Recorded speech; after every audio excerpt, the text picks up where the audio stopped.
Okay, well, the development experience has been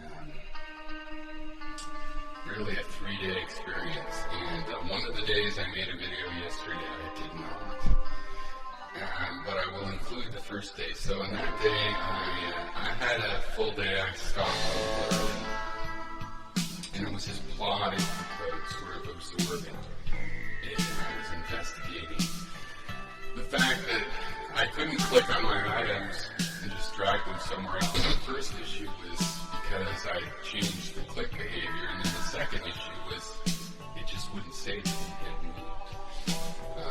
So I spent one day plodding through that. Then I had like a sinus flare up, and it felt like an ear infection, but it feels better now. So woke up around 12:30, worked 5-6 hours on this.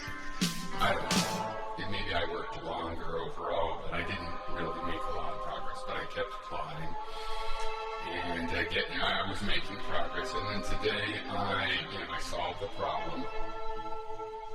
Now, the interesting thing is that the final problem was something I had done recently, right before I checked, right before I tried to move an item, and I found that I couldn't, but it had been a long time since I tried to do that, so I wasn't sure if it was recent or not. Now, a common thing is to work backward when you're looking for a bug that has been introduced.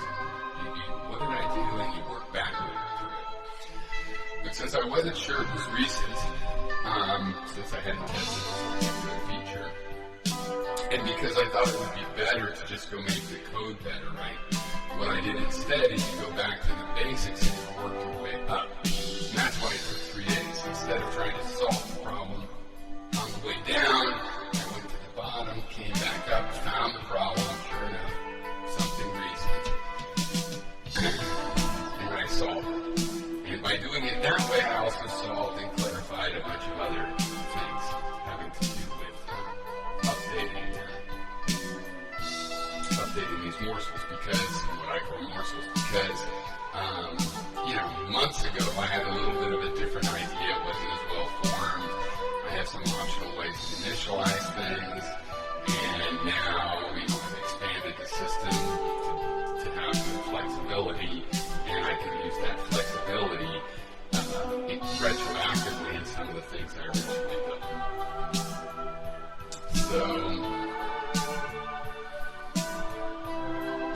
I played a little bit as a reward with the drag and drop, where you would be able to just drag a channel from the browser window or a link or something into the map and automatically make a place. I think that's a good way to start the mapping ability.